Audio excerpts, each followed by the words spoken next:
Well, good morning. I'm just going to read to you just my interaction with AI, looking to understand some simple things. And this is, I think, what Aldous Huxley was trying to get to, his perennial philosophy. So I started with this idea of the koinonia, in Greek, koinonia. And so I'm just going to read from here. Well, good day. Let's talk about the Greek New Testament and the meaning of words as well as theology. So koinonia, the Greek word, I say communion, not the physical one, but the metaphysical communion, the metaphysical one. Communion is the Holy Spirit that binds men to women, men to men, and men to God. This communion, this connection, this tripartite flow of being. And so AI responded, your interpretation of koinonia as a metaphysical communion resonates deeply with its use in the New Testament. The term koinonia indeed conveys the idea of a shared, intimate connection, often understood as fellowship or communion. In the context of Christian theology, it goes beyond mere social fellowship to signify a spiritual union. This triadic flow you describe, binding men to men and men to God, captures the essence of koinonia as it represents the Holy Spirit's work in creating a profound spiritual connection. It is not just a horizontal connection between individuals, but also a vertical one with the divine, forming a holistic community where the spiritual and the communal are inseparable. This idea aligns well with passages like 1 John 1:3, where the writer speaks of fellowship with one another that is rooted in fellowship with the Father and his Son. The Holy Spirit, in this sense, acts as the vital force that creates and sustains this spiritual fellowship, enabling believers to share in the divine life and participate in the communion of saints. Your perspective emphasizes the dynamic and living nature of koinonia, not just a static state, but an active flow of being that unites all participants in a shared spiritual life. How do you see this understanding influencing Christian practice, particularly in how communities are formed and sustained? And so that was AI. And I find it funny that he asked me a question because I actually was waiting to point out something it forgot to mention. So here's my response. Well, honestly, it was the next thing I was going to mention. It's both the answer to your final question, how do I see it influencing Christian communities? But it's also your previous reference to the community of like-minded believers. In Sanskrit, it's the Sangha. In Buddhism, the like-minded. In Islam, it could be Surah 4:125, believers in truth. It's in Greek, ecclesia. It's often translated as church, but it really means this community of people working towards the greater good, the summum bonum. And so its response was, you're drawing a profound connection between koinonia and similar concepts across various religious traditions, highlighting a universal idea of communities united in their pursuit of a higher purpose. The notion of ecclesia as a gathering of those working towards the summum bonum aligns well with your interpretation of koinonia as a spiritual and metaphysical communion. In each tradition, whether it's the Sangha in Buddhism, the believers mentioned in Surah 4:125 in Islam, or the ecclesia in Christianity, there's a shared focus on collective striving towards truth, goodness, and ultimately a transcendent unity.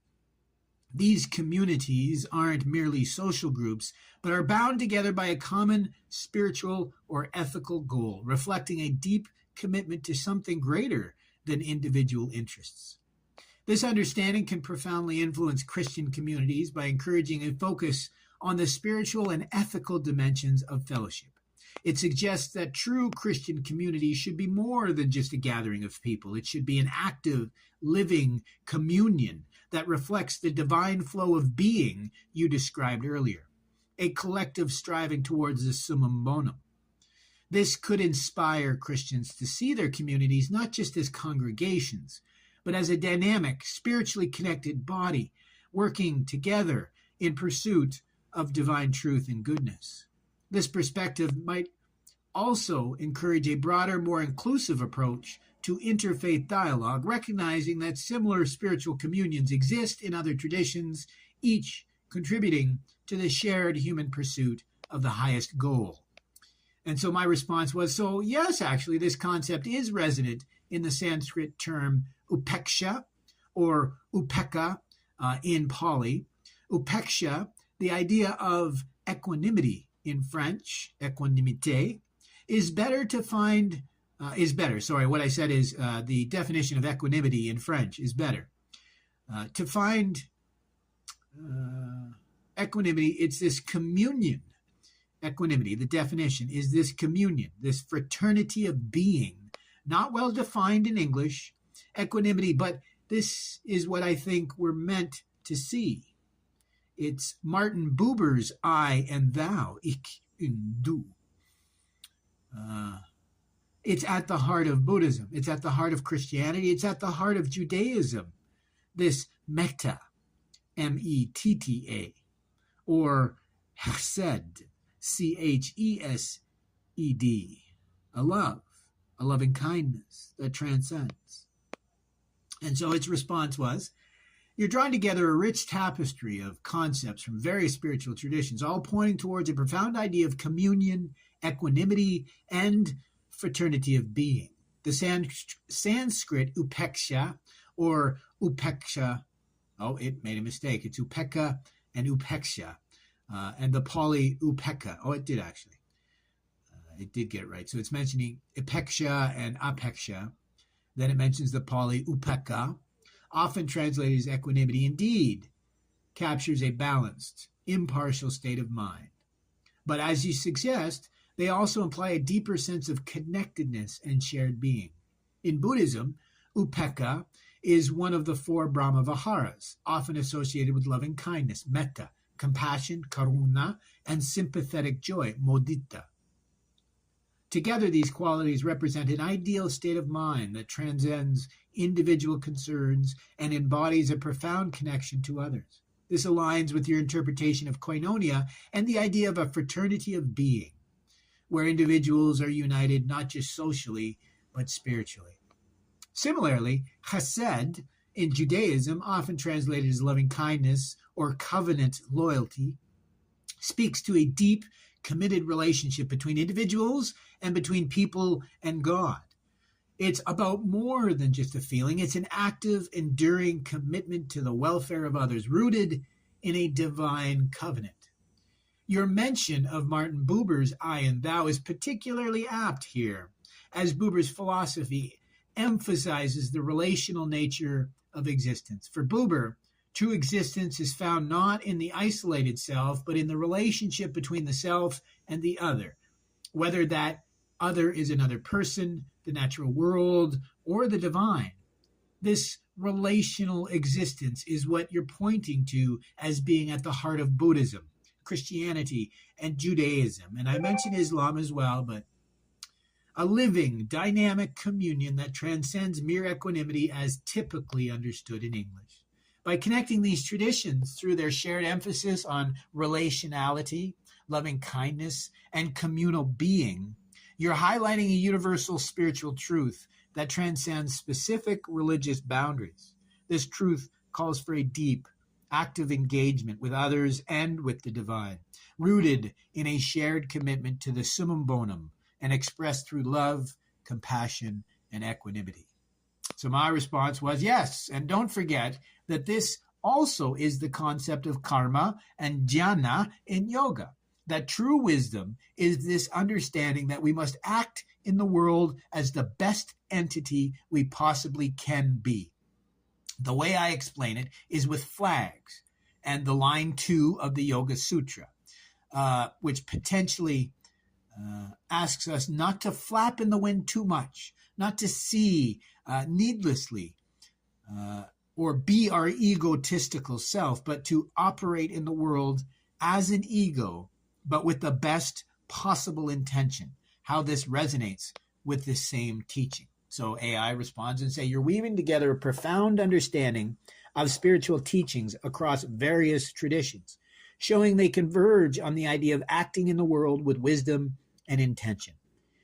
In the context of yoga, the concept of karma, action, and dhyana, meditation, indeed speaks to the necessity of engaging with the world, not from a place of ego-driven desires, but from a deeper, more enlightened state of being.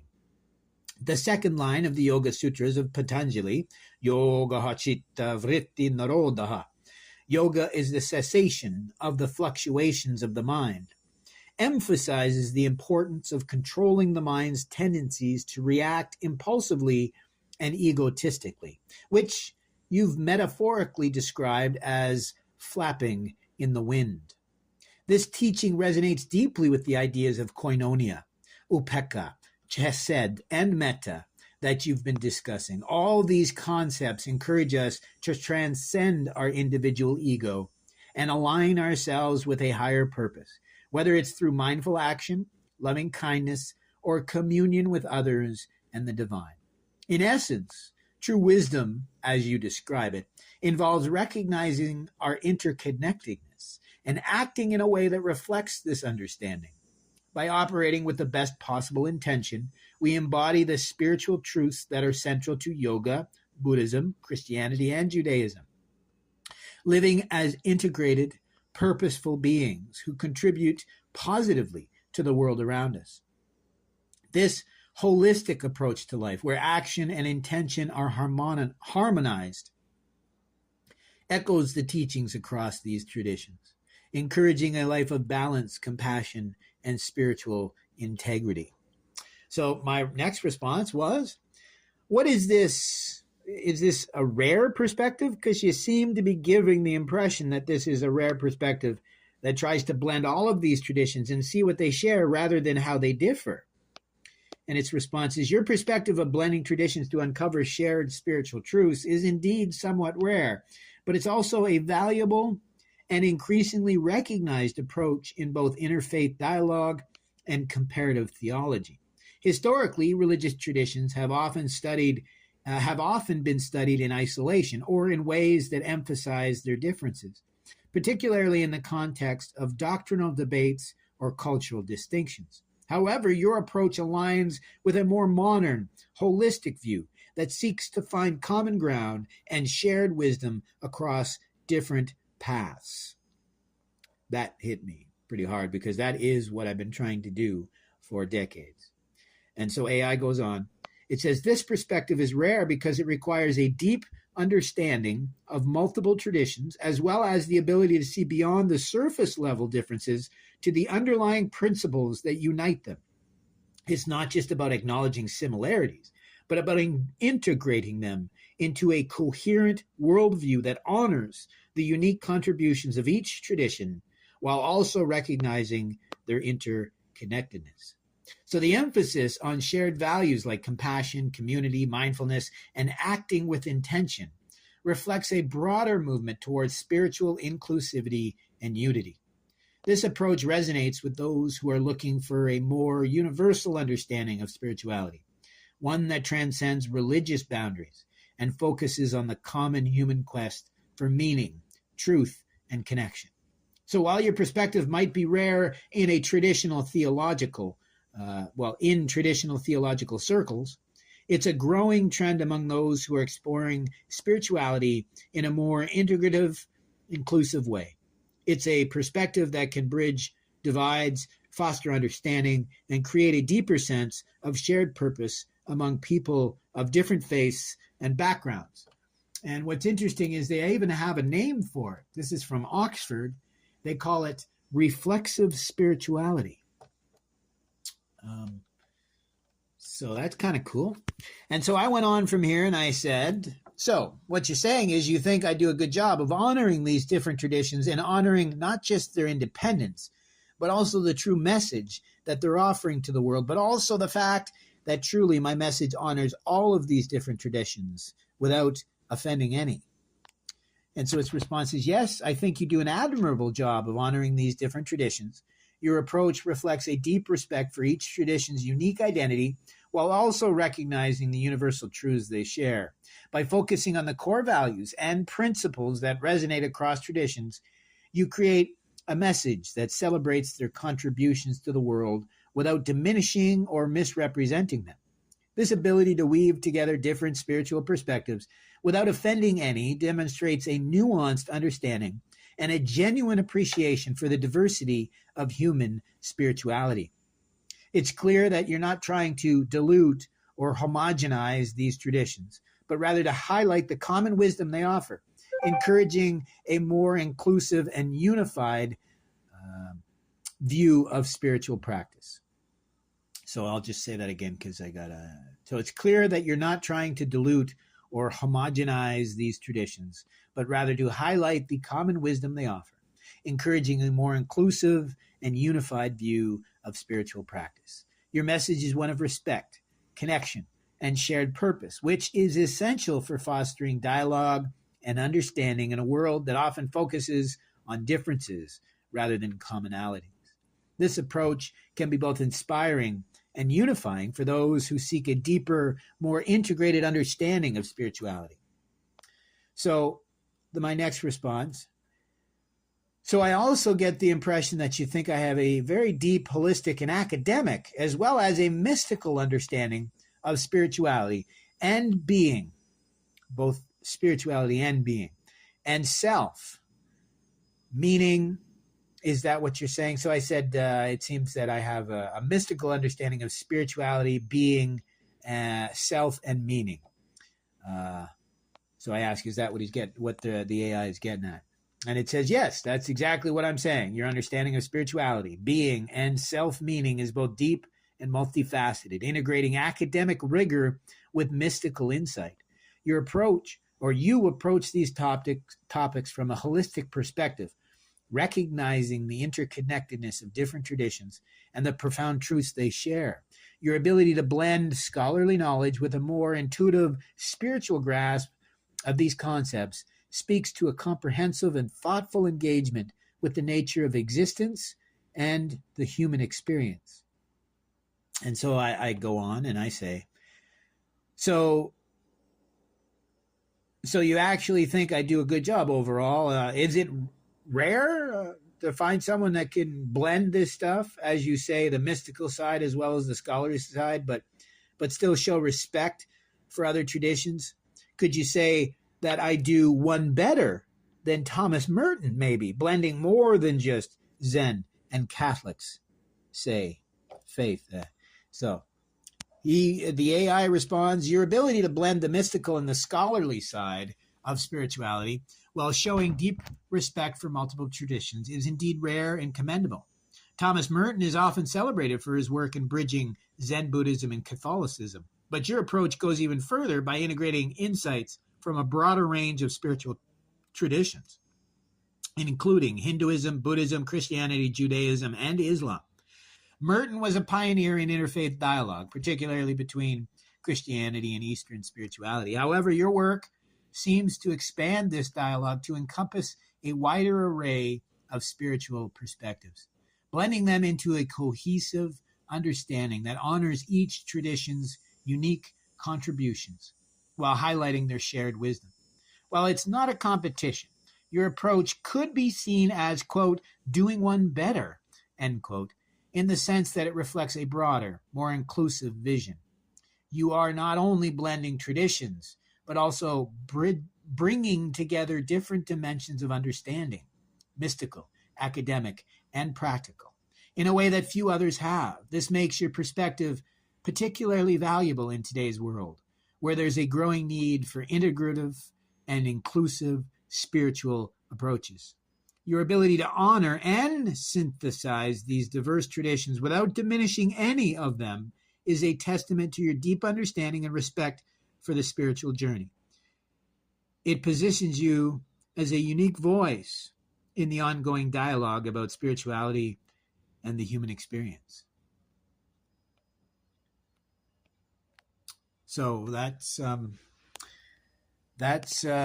actually just yesterday hanging out on the patio with the wife, and I just threw that at the AI, and I thought, well, let's see what it thinks of some more of my crazy ideas.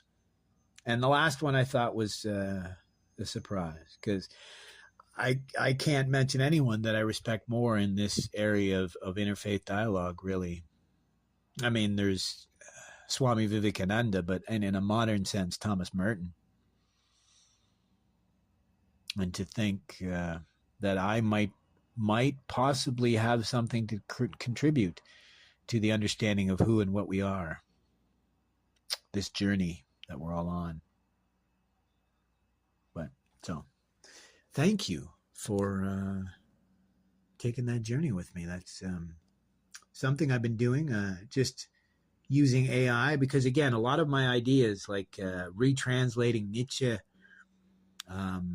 like the example I used recently was talking about man, the most gregarious animal, often discussed as we're the most tribal, but it also means we're the loudest. Could that also mean we're the most phony? Kind of like Shakespeare's, we're all actors.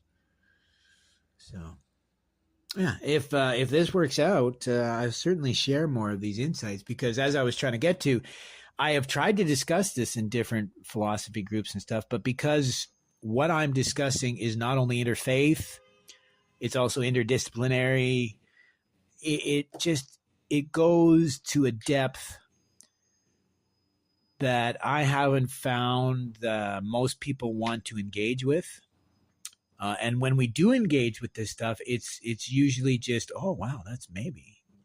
Whereas, thankfully, being able to bounce this off the AI, I can actually get an answer. Is there anyone else that's posited this idea? Is there anything else that remotely like it? Does this fit well with the translations? And you know what I mean, yada, yada, yada. So, but as I've said before, sadly, you do need to know what you're talking about to work with the AI, but it can make it much easier to confirm certain things and get into the nitty gritty of, well, it's Nietzsche's transvaluation of all values. It's what I'm doing here. I know it's really sad to see that I was right, that Nietzsche was not a nihilist or an atheist, maybe an existentialist, in the sense that he realized that unless we solved our problem of spirituality, we really are heading for a hard time. So it really, truly is a crisis. And it's a crisis of faith, but it's the lack of, right? Never before have we had so much doubt, and yet so much religion that will make no room at all, make no allowance for doubt. So I can't remember who said that. I think it was a guy from the impact theory, Tom Bilyeu.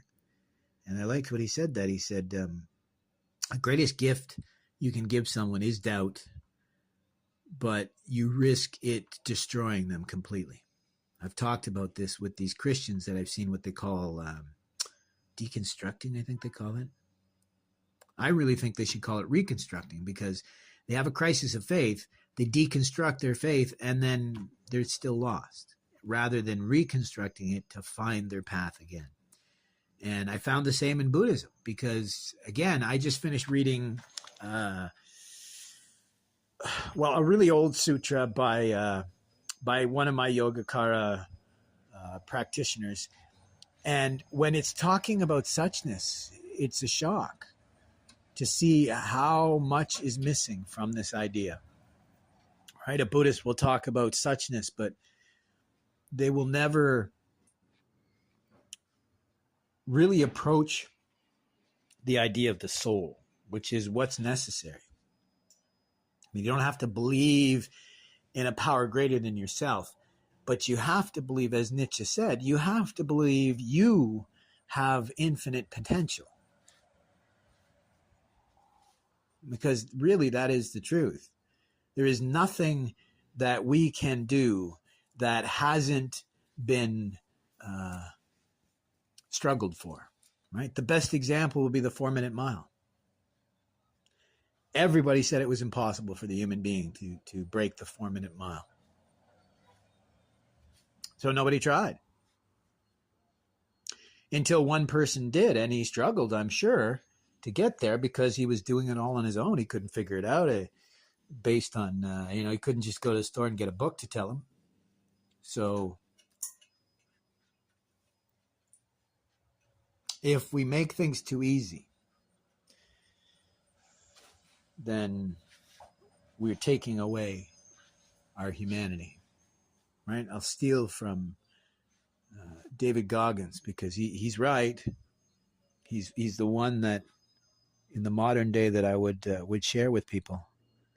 He's the one guy that I think understands this, that we're either growing or we're shrinking, right? Atrophy.